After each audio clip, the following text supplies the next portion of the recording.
Queridos, abra a sua Bíblia comigo no Evangelho de Lucas, no capítulo de número 3.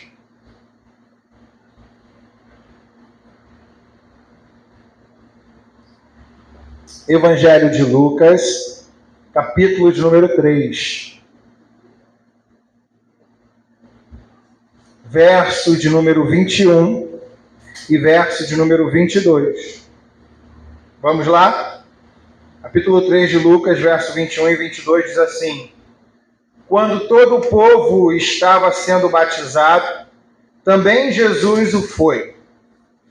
Enquanto ele estava, o que, gente? O céu se abriu, e o Espírito Santo desceu sobre ele em forma corpórea, como pomba. Então veio do céu uma voz: Tu és o meu filho amado, em ti me agrado. Pai amado, Pai querido, aqui está o teu povo, sedento pela tua palavra, pela tua verdade, e eu oro para que assim eles estejam, porque isso é sinal de vida. Oramos, Pai amado, para que o nosso coração esteja quebrantado e sensível à voz do Senhor, e que nessa noite possamos sair daqui nutridos pela verdade da fé, que a sua palavra nos encoraja. Que o Senhor nos ajude, ó Pai, pelo teu Espírito, a falar aquilo que tu queres com a tua igreja.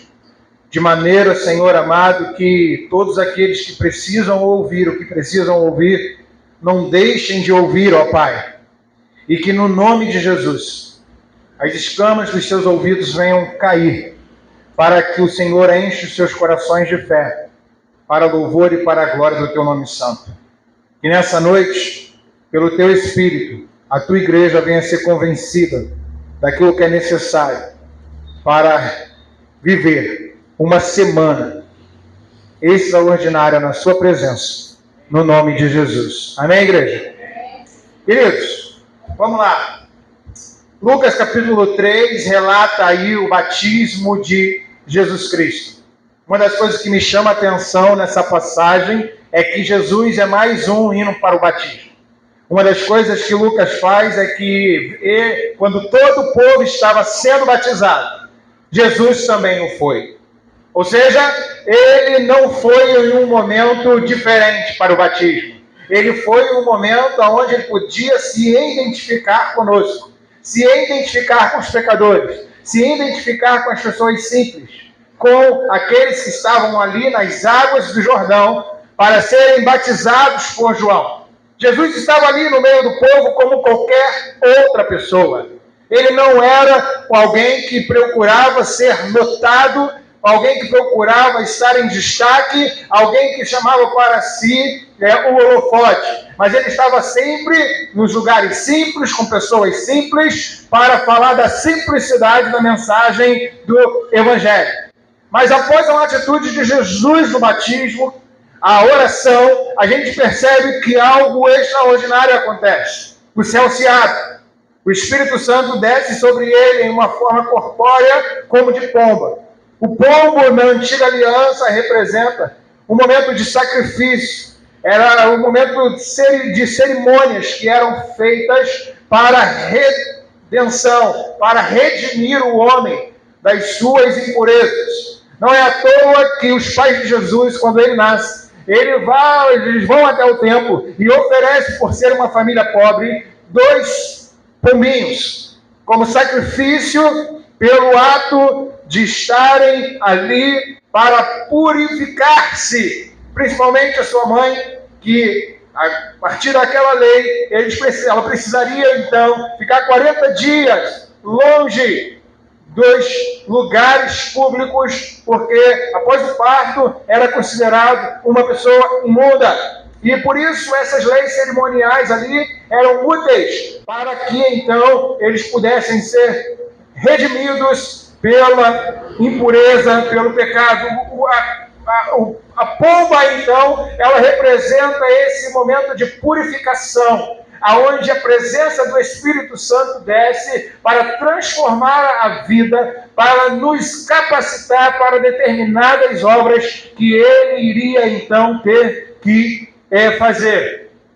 Na semana que passou, nós falamos sobre... Semana retrasada, começamos essa série, falamos sobre quem é o Espírito Santo. E eu não sei se você sabe, eu deixei não muitas respostas a respeito dessa pergunta, mas somente 2 respostas. E uma das respostas é que o Espírito Santo é uma... E a segunda resposta é que o Espírito Santo é Deus. Então nós falamos que essa pessoa é Deus. E qual é a implicação disso para as nossas vidas? Saber que o Espírito Santo é Deus, saber que o Espírito Santo é pessoa, o que isso importa para nós? Isso importa que, como uma pessoa capacitada de conhecimento, de emoções e capacitada de uma vontade própria, ele também é capaz de se relacionar conosco. Isso importa para nós porque somos capazes de se relacionar com a pessoa do Espírito Santo, porque ele é de fato alguém que possui emoções a ponto de se entristecer, mas que também possui emoções a ponto de se alegrar. Então, se nós também temos a capacidade de entristecer o Espírito Santo, eu quero que você saiba que você também tem a capacidade de produzir alegria no coração de Deus, quando você obedece os seus mandamentos e os guarda. Na semana passada, então, falamos sobre essa obra do Espírito Santo no Antigo Testamento, revelando assim a presença ativa da terceira pessoa da Trindade, desde a criação do mundo, na capacitação de indivíduos e de grupos para o cumprimento do propósito eterno de Deus. E hoje, então, estaremos falando dessa obra do Espírito Santo na vida de Jesus. Vamos ao texto, então, para discorrermos sobre a extensão do ministério do Espírito Santo na vida de Jesus. Quando examinamos a peregrinação do Cristo, descobrimos, então, uma presença substancial do Espírito Santo em toda a sua vida. Desde o seu nascimento, passando por todo o seu ministério, percebemos o Espírito do Senhor conduzindo Jesus em todas as suas atividades. Qual é o primeiro momento que a gente percebe uma aproximação do Espírito Santo com a pessoa de Jesus? Não é somente no seu batismo, a gente consegue ver também na sua encarnação. Porque Maria, ela iria conceber de fato, mas ela não iria conceber Jesus através do pai José. José, então, ele não era um pai biológico de Jesus. Maria se acharia grávida pelo Espírito Santo. Pelo Espírito Santo. E foi através do Espírito Santo que Jesus veio encarnar, veio a existir. Através dessa semente que foi colocada ali no ventre de Maria pelo Espírito Santo. No entanto, ainda, querido, vale ressaltar que, embora os profetas tenham previsto que o Espírito Santo veio sobre Jesus, estava com ele ali na encarnação, foi após Jesus ser ungido pelo Espírito Santo no seu batismo, que as atividades de Jesus começam a ser apresentadas ao mundo. Vale ainda ressaltar que Jesus, após ser ungido com o Espírito Santo e poder, foi capaz de resistir pela palavra às mais diversas tentações que sofreu por parte de Satanás. Pois para onde você pensa que o Espírito Santo conduziu Jesus após o seu batismo? Eu fiz essa pergunta de manhã, os juniores, os adolescentes falaram, ele foi para a igreja? Ele foi para uma casa? Ele foi pregar? Não. E aí eu falei para ele, o Espírito Santo levou Jesus para o lugar menos provável que vocês podem pensar. E eles não conseguiram chegar à resposta. Eu abri a Bíblia com eles. Eu li em Lucas capítulo 4 e ele falou assim, o Espírito Santo levou Jesus para o deserto. E para quê? Para ser tentado pelo diabo. Então o Espírito Santo leva as pessoas para ser tentado pelo diabo. O Espírito Santo, por que ele faz isso? Por que ele permite que a gente passe por tantas provações? O Senhor, ele diz em sua palavra, em 1 Coríntios 10:13, que não existe tentação que não venha sobre você, capaz de te engolir, se ele antes não te mandar também uma maneira para você se escapar dela. Eu estou querendo te dizer, meu irmão, que o Espírito Santo que habita em você, ele não vai te levar em todos os lugares que você deseja ir, mas ele vai te levar em todos os lugares que você precisa ir. Porque uma pessoa cheia do Espírito Santo, ela é movida em lugares desafiadores, porque nesses lugares desafiadores você é preparado para viver coisas grandiosas na presença de Deus, com Deus e através de Deus. O que Jesus estava fazendo no deserto ao ser tentado pelo diabo era provar que a obra de Deus desde a criação é perfeita. Tudo que Deus fez é bom e que o pecado, apesar de ter sido maculado toda a criação, ele não tem poder sobre aqueles que vivem cheios do Espírito Santo de Deus.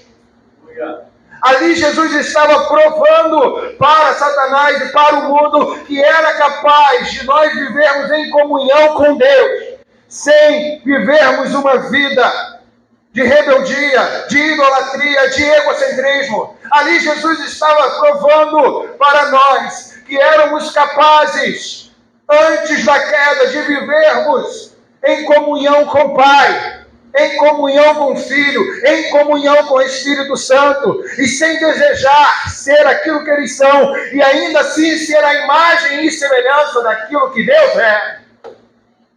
Éramos capazes de viver dessa forma. Mas outra coisa também estava acontecendo naquele momento. O Senhor estava capacitando Jesus para viver coisas grandiosas, coisas extraordinárias. Porque todas as vezes que o Senhor desperta um povo, desperta uma igreja, desperta um grupo para a oração, para a devoção, para a busca do Espírito Santo, é porque grandes coisas estão por vir. Grandes obras estão por vir. Maravilhas do Senhor estão por vir. E Ele não vai entregar maravilhas para filhos que não estejam consistentes, firmados na palavra, porque Ele sabe que os desafios são inúmeros. Uma pessoa cheia do Espírito Santo é capaz de fazer uma grande obra para Deus, amém, irmãos?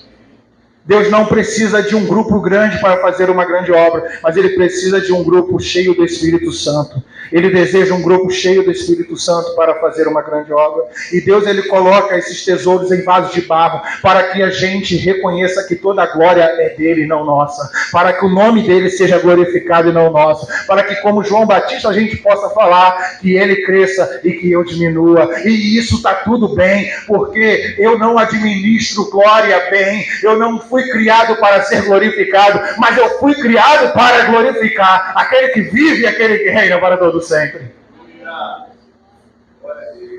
É para isso que nascemos, é para isso que vivemos, é para isso que existimos. Sem isso não vivemos, não nos movemos e não existimos. É em Deus que todas essas coisas acontecem.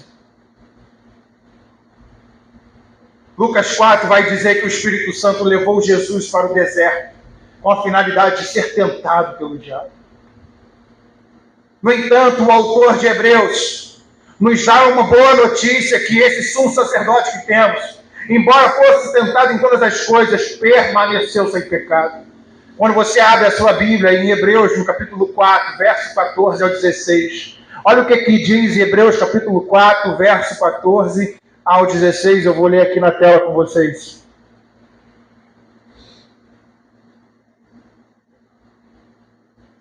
Portanto, visto que temos um grande sumo sacerdote que adentrou aos céus, Jesus, o Filho de Deus, apeguemo-nos com toda a firmeza à fé que professamos.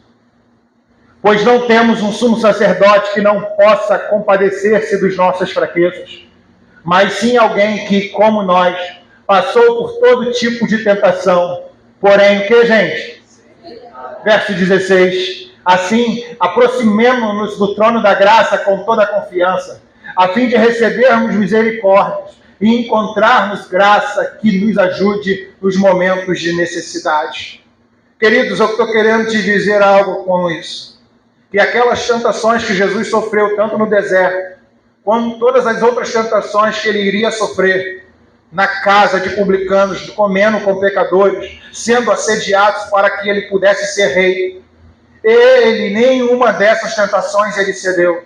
Mas eu também estou querendo te dizer que, como um homem comum, sem a presença de Deus na sua vida, era impossível que ele conseguisse resistir todas essas tentações. E como é que Deus na sua infinita sabedoria, na sua infinita graça, na sua infinita bondade, Ele separa Jesus para esse bom propósito, através da unção do Espírito Santo que viria sobre Ele. E a gente vai falar sobre isso aqui. Dentre as inúmeras consequências na vida de Jesus, como resultado do seu relacionamento com o Espírito Santo, eu gostaria de destacar somente duas. Somente duas. A oração e o serviço. Mas o primeiro aspecto que eu gostaria de trabalhar sobre a vida de oração de Jesus, que é muito inspirativa, seja dando graças a Deus pelo pão de cada dia, ou seja, nos momentos finais antecedendo a sua morte, percebemos o quanto Jesus orava e o quanto ele se dedicava ao Pai em oração, para que o seu coração se mantivesse em retidão, em obediência ao seu eterno propósito. Era justamente esses momentos de solitude em oração que fazia com que Jesus, pelo Espírito Santo, conseguisse resistir na luta contra o pecado e o capacitava para continuar a sua missão no mundo, meus irmãos.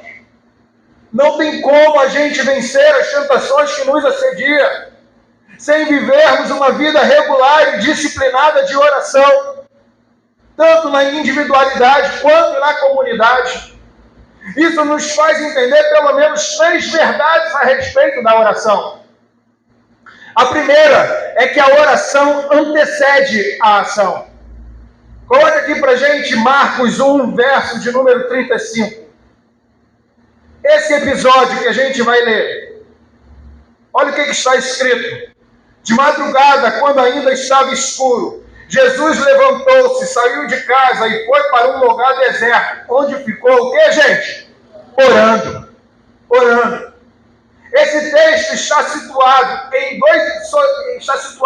2 episódios de intensa ação de Jesus. Jesus tinha acabado de curar muitos enfermos, tinha acabado de expulsar muitos demônios. E aonde é que Jesus descansava? Jesus descansava na presença do Pai em oração.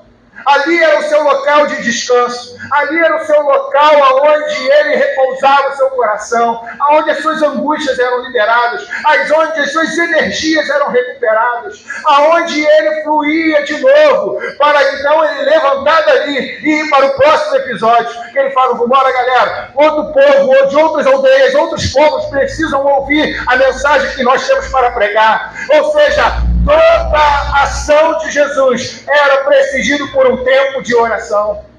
Não queira tomar decisões importantes na sua vida sem orar antes. Não queira fazer alguma coisa na sua vida sem ter um momento de oração na presença do Senhor. Seja no ambiente para um ambiente profissional, seja para um ambiente eclesiástico, seja para um ambiente relacional. Passe tempo orando antes das suas decisões. Permita Deus, permita não somente falar, mas também esperar para ouvir a resposta do Senhor bradando no seu coração. Querido, eu quero te convidar a entender que a oração nunca é demais. Nunca é demais. Você não perde nada orando um pouco mais.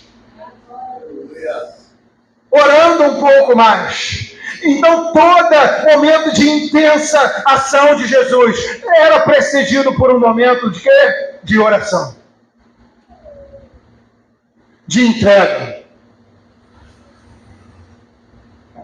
De devoção. Não deixe que o medo roube de você a vontade de orar. Mas também não deixe que a empolgação roube de você a vontade de orar. Os 2 extremos, eles são verdades. Tanto o medo, ele pode te neutralizar para que você não ore, quanto a empolgação pode te neutralizar para que você também não ore. Então somente busca o Senhor em oração. Coloque diante do Senhor. Compartilhe com o Senhor, seja as suas alegrias ou seja as suas angústias. Mas faça tudo na presença de Jesus. Faça tudo na presença do Senhor.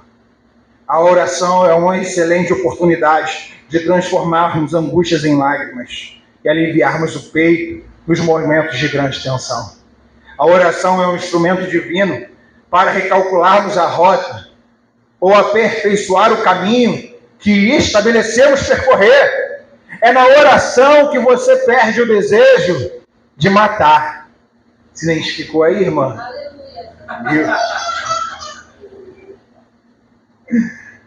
É na oração que você coloca para fora a sua bravura acentuada, o seu ódio. É na oração que você reclama para Deus e é transformado em um pouco mais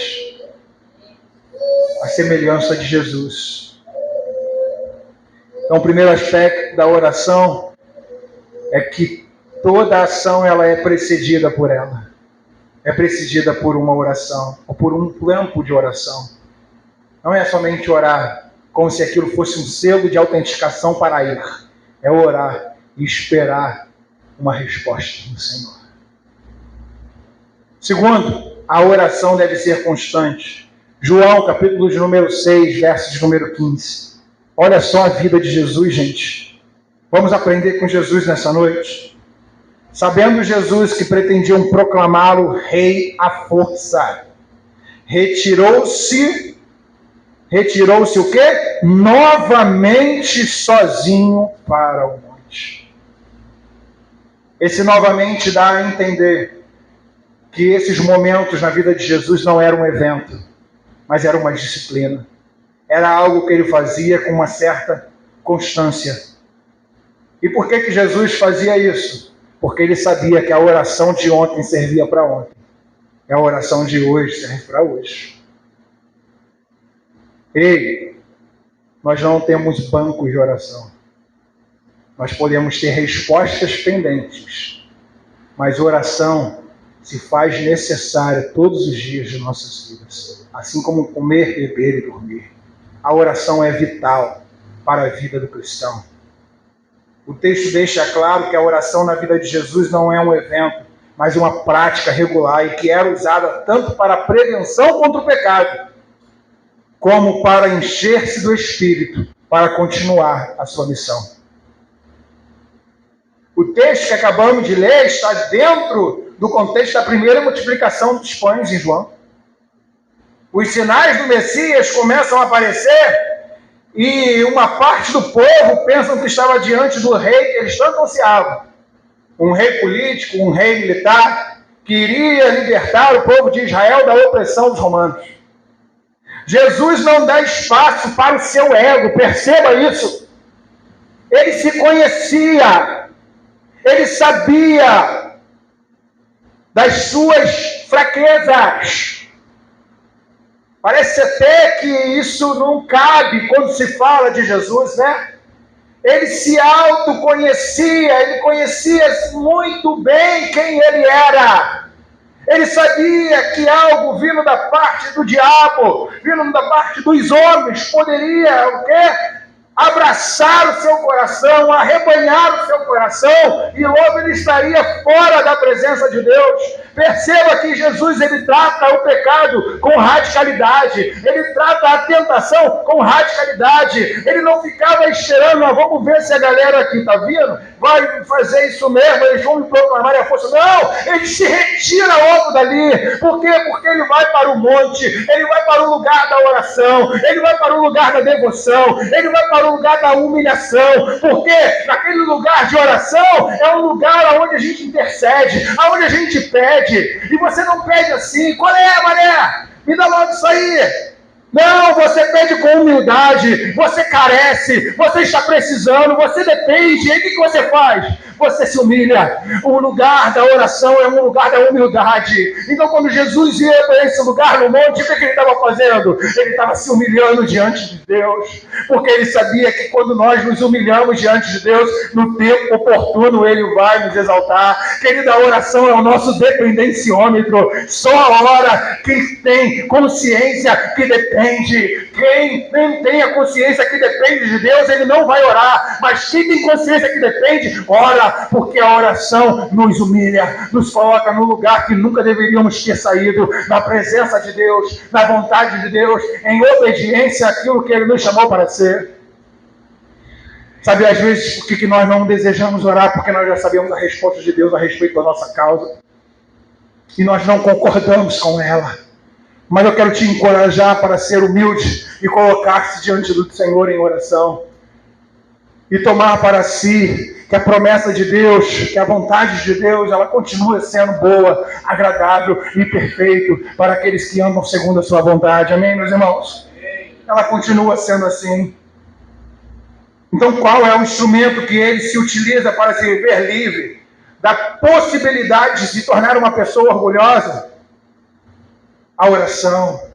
Imagine eu ser proclamado rei, a fama que eu vou ter, o dinheiro que eu vou ter, os acessos que eu vou ter. Será que isso não roubaria a minha missão? Claro que sim. Jesus, ele sabia que isso poderia acontecer. Estava dentro do quadro das possibilidades. O que Jesus faz? Ele, de maneira radical, ele não brinca com esse tipo de tentação. Ele não brinca com o ego. Ele não brinca com aquilo que fez com que o homem caísse, se prostrasse no Éden, diante da sua própria vontade. Ele não brinca com isso. Ele se move dali, ele busca o Senhor.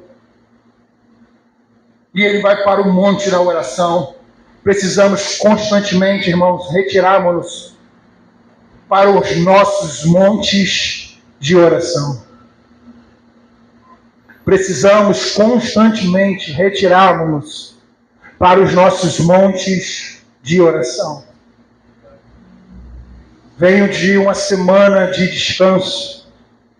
Como isso foi poderoso para a minha vida e para a vida da minha família.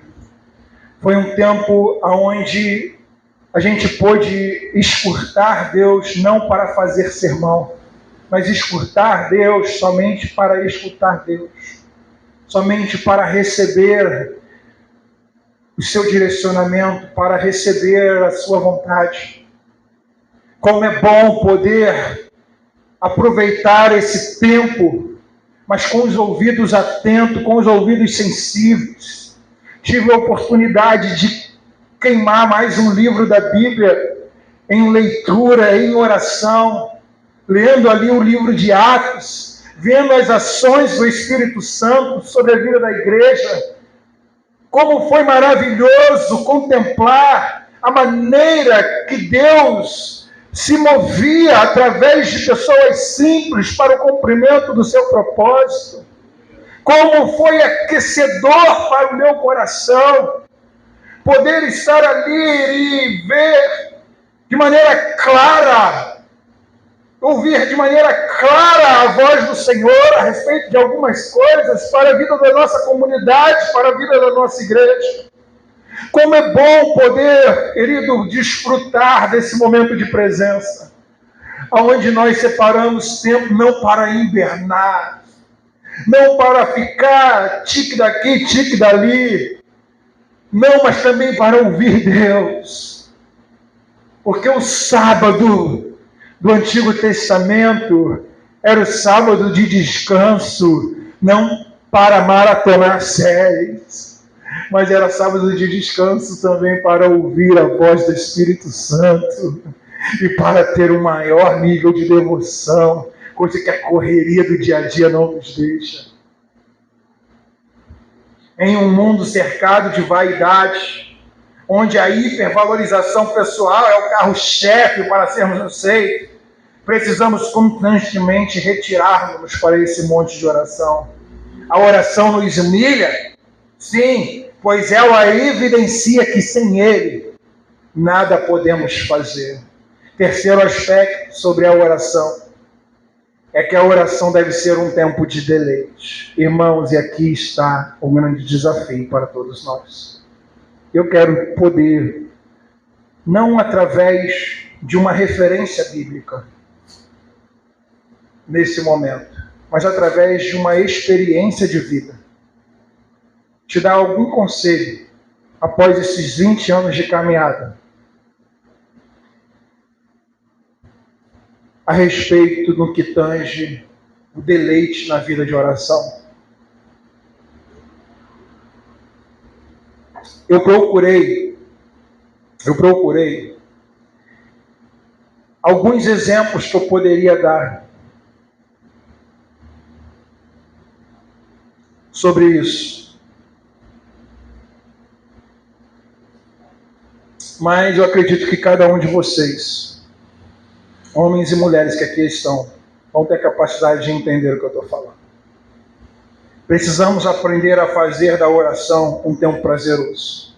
Caso contrário, nós iremos orar muito pouco. E, na verdade, nós nunca vamos orar de verdade. Pense em uma coisa que lhe dá prazer. Homens não precisam pensar. O que você faz para esse momento ser prazeroso? Homens, nada, pastor. É biológico. A gente não precisa fazer muita coisa. Calma. Mas dependendo do que fazemos, até os prazeres que conseguimos ter com pouco ou nenhum esforço podem ser mais prazerosos. Dependendo do que fazemos, até o prazer que costumamos ter com pouco ou nenhum esforço, ele pode ser mais prazeroso. O sexo para o homem, gente, na maioria das vezes, é prazeroso. Mas se a sua esposa também estiver disposta a fazer daquele momento um momento bom, ele torna-se mais prazeroso ainda. O que eu estou querendo dizer é que a nossa vida de oração pode ser mais prazerosa se agirmos com mais planejamento e com mais sabedoria. Você sabe, homem, o que pode fazer daquele momento com a sua esposa um momento mais prazeroso para você mesmo é o fato de ela estar mais contente também com aquele momento.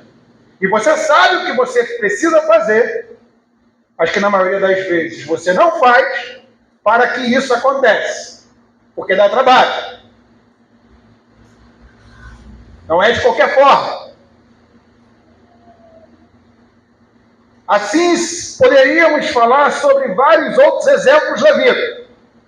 Mas para esse tempo de oração ser um momento de deleite,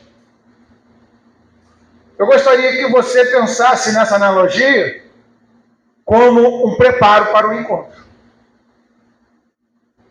Porque é impossível, é praticamente impossível. Você tem que ser, assim, alguém como um extraterrestre. Ou você ser alguém muito que consegue, vamos dizer assim, como é que se diz?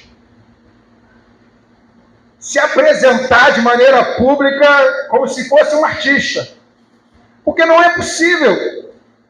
Eu me lembro que na juventude, às vezes a gente estava ali na frente, ministrando, fazendo alguma coisa, eu via pessoas chegando, botando a bolsa, já levantando a mão, como se estivesse ali há um tempão no louvor. Eu falei, não é possível, gente.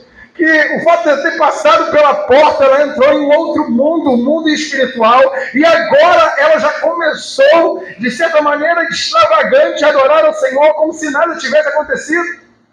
Não é possível que eu chegue atrasado num ambiente como esse, depois de ter passado o domingo todo assistindo um monte de programa na televisão, e eu consiga me conectar com a comunidade, consiga me conectar com esse ambiente de oração, com esse ambiente de devoção, com todas aquelas coisas ainda borbulhando dentro da nossa mente, dentro do nosso interior. É impossível. Assim, nos nossos momentos de oração, ele deve haver preparo. Existem orações que não vão dar tempo da gente se preparar, mas eu estou querendo dizer, aquele momento que você separa para estar com o Senhor, ele deve ser preparado. Você tem a capacidade de tornar esse momento prazeroso. Segundo, procure ser objetivo, principalmente nos começos da sua vida de oração. Tem gente que passa o dia todo sem orar e no final da noite quer fazer uma oração por tudo, não vai dar certo. A oração vai se tornar um enfado, a oração vai se tornar algo penoso, a oração vai se tornar um desgaste. Você vai sair dali com raiva, pior do que você entrou. Por quê, irmãos? Porque você tentou fazer tudo em 5 minutos antes de você dormir, aquilo que você poderia fazer gradativamente durante o seu dia. Você não deixa para comer somente no final da noite, você não deixa para beber somente no final da noite, você não deixa para ir no banheiro somente no final da noite. São coisas que você faz durante todo o seu dia. E que através da objetividade da oração, você pode se conectar com Deus de uma maneira mais intensa em vários momentos do dia, ao invés de tentar fazer isso de uma vez por todas em um único momento do dia. Eu quero te dizer que isso não vai dar certo, isso não vai ser prazeroso para você. Terceiro, utilize recursos para que os seus momentos de oração sejam mais prazerosos. Você tem que saber qual é aquelas questões do carro antigo. É afogador? É afogador, né? Você tem que descobrir qual é o seu afogador espiritual, irmãos. O que vai te motivar a orar, o que vai te motivar a estar na presença do Pai. Se é com a cortina fechada, se é com a cortina aberta, se é com a música tocando ou um instrumental, se é com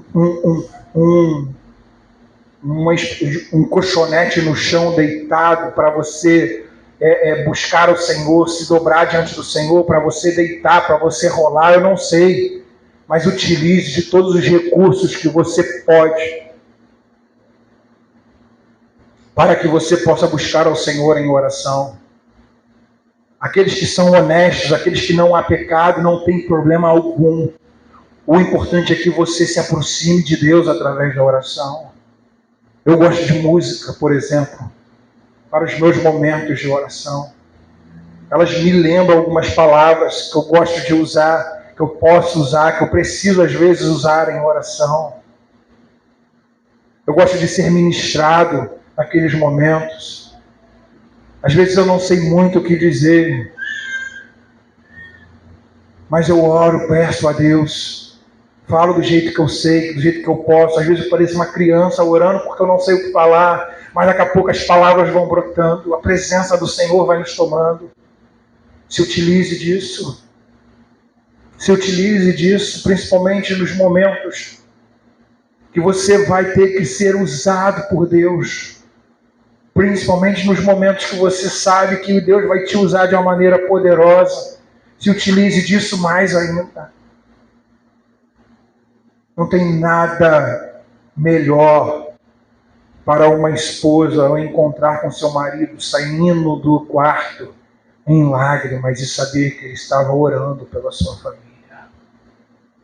Orando pela causa do reino, orando pelo crescimento da igreja, orando para termos uma vida mais substancial na presença do Senhor. Eu não sei quais são os meios que você vai utilizar para isso, mas eu quero te dizer algo, irmão e minha irmã, gaste tempo com isso, busque os meios legítimos para isso. E por último, não espere sentir vontade de orar. Se você é como eu, ela vai aparecer muito de vez em quando. E pode ser que ela demore a aparecer. Não espere ter vontade de orar. Ore até de fato você começar a orar de verdade.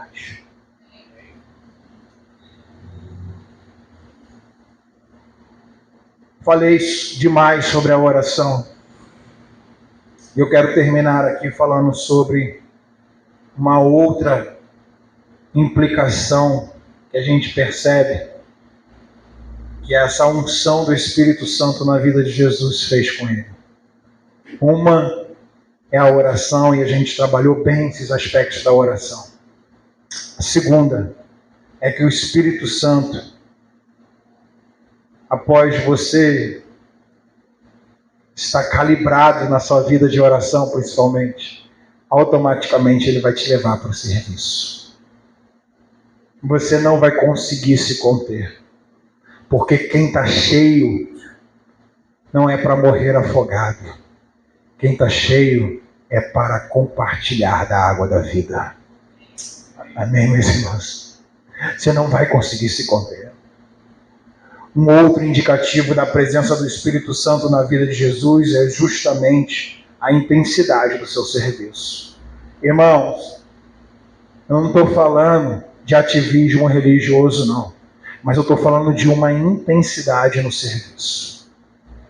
Eu me lembro que na juventude, eu sempre fui muito envolvido com as coisas do Senhor. Às vezes era tão intenso, mas era tão intenso, que eu saía do púlpito com dores nas costas. Depois de um longo dia, passando por escola dominical, evangelismo, voltando à noite. Queridos, eu quero te dizer algo, que não existe dor mais gostosa do que a dor do cansaço, de você depois de ter passado um dia inteiro trabalhando para Jesus, por Jesus. Eu me lembro dessas dores e de uma líder de juventude falando comigo, servo do Deus vivo, fique tranquilo, Deus há de trazer a cura, Deus há de trazer o refrigério. Você estava na obra do Senhor. Eu me lembro de noites dormindo numa tábua, nos encontros de missões no interior do Rio de Janeiro, com somente um lençol e com uma alegria no coração, irmãos, de poder estar ali com outros irmãos que separaram o final de semana para ir pregar nos vilarejos, para ir pregar no supermercado, para fazermos visitas agendadas que as igrejas locais faziam durante toda a semana, para que quando os missionários chegavam no final de semana, a gente sabia onde é que a gente iria. Eu me lembro assim da alegria que tínhamos de chegarmos numa igreja com o chão batido e ver com muita dificuldade a arrecadação dos irmãos para que a gente pudesse fazer o nosso almoço, fazer o nosso lanche da tarde, a nossa janta.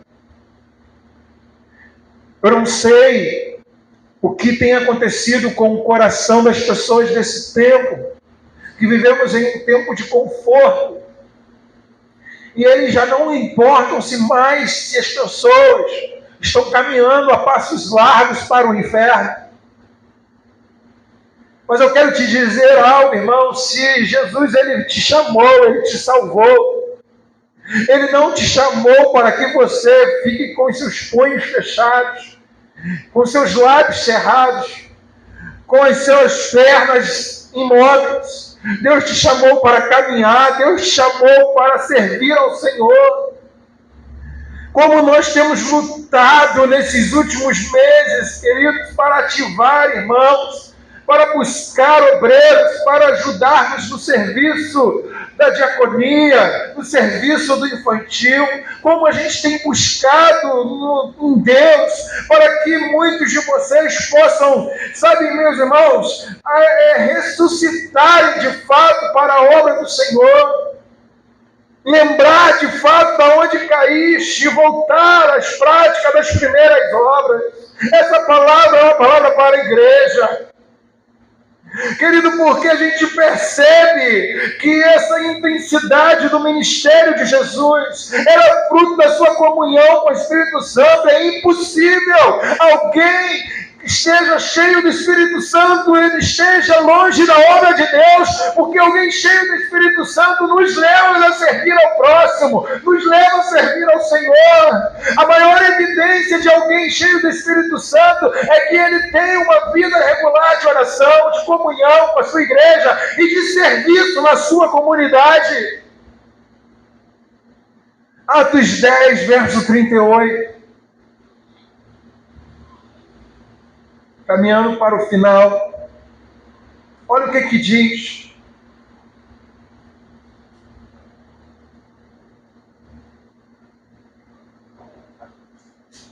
Como Deus Como Deus, o que, gente? Como Deus ungiu a Jesus de Nazaré com o Espírito Santo e poder, e como ele andou por toda parte, fazendo bem, curando todos os oprimidos pelo diabo, porque Deus estava com ele.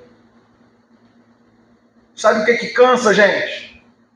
Não é vir para o culto de manhã e à noite. Sabe o que cansa, gente? Não é vir para o culto de manhã e à noite, na quarta-feira, na oração, no PG. Sabe o que cansa, gente? Não é vir para o culto à noite, de manhã, e para a oração e para o PG, e participar de reuniões de ministérios. Sabe o que cansa, gente? Não é se envolver com, além da sua igreja local, com o ministério para-eclesiástico, para que você possa ter unidade na cidade e poder promover o reino de Deus. Sabe o que cansa, gente? É fazer a obra de Deus sem Deus. É isso que cansa. Porque a obra de Deus com Deus, sabe, querido, faz com que você descanse nele. Faça com que você chegue em casa em frangalhos, depois de um dia exaustivo, depois de um domingo exaustivo, depois de talvez um final de semana exaustivo, mas você é renovado na alma, você tem alegria, você tem vida, você tem graça de Deus para dar e vender na segunda-feira, no trabalho, no lugar que Deus te levar, porque Deus vai te sustentando.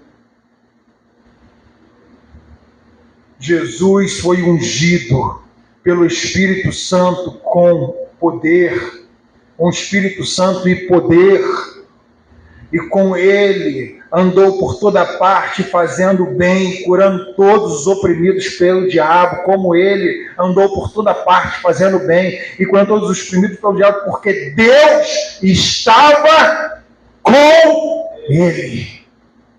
A obra que Jesus fez foi através do Espírito Santo, ou seja, a obra de Deus é feita com Deus.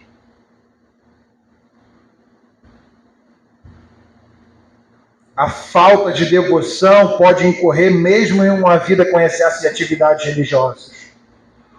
Somos capazes de fazermos a obra de Deus sem adoração e sem fazermos, de fato, a obra de Deus sem o enchimento do Espírito Santo. Somos capazes.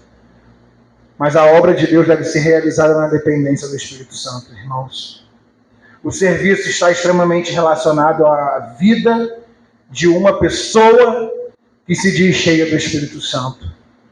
Não temos como divorciar a obra do Espírito Santo no coração do cristão do serviço que ele presta através da sua comunidade local. Uma pessoa cheia do Espírito Santo é alguém que serve a Deus, servindo aos seus irmãos e ao seu próximo. Uma pessoa cheia do Espírito Santo é alguém que serve a Deus, servindo aos seus irmãos e ao seu próximo. Se até Jesus buscou ter comunhão com o Pai através do Espírito Santo, eu e você não podemos viver na dependência de nós mesmos, achando que é a si mesmo que a vida é. Não. Busque o Senhor em oração. Busque o Senhor servindo. Buscamos a Deus em oração e buscamos a Deus servindo. Porque aquele que traz a oferta, ele não traz algo que Deus não tenha. Mas aquele que traz a oferta, ele vem junto. E é com essa pessoa que Deus quer relacionamento. Através da oração, da adoração e através do serviço.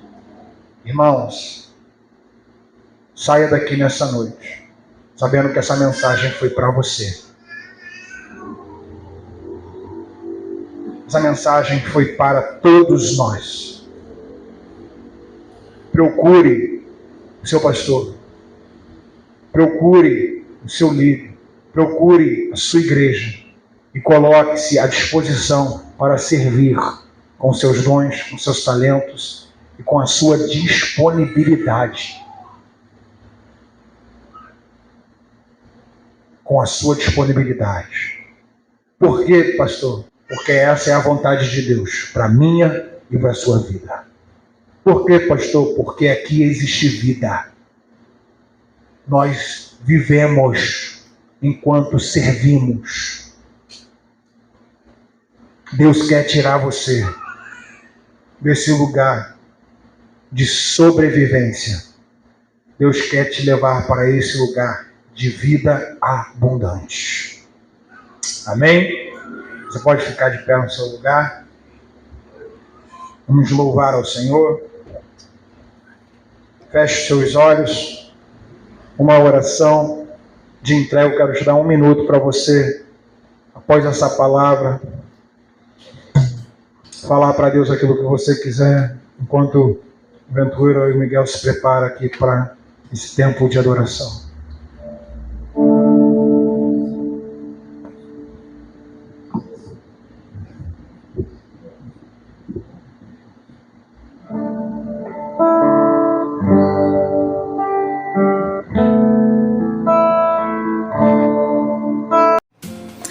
Agora que você já foi abençoado com essa mensagem, a bola está com você. É isso aí. Deixe seu like, compartilhe, participe da enquete, da caixinha de pergunta e fale para todo mundo que Jesus é o caminho, a verdade e a vida. Que Deus te abençoe e um grande abraço.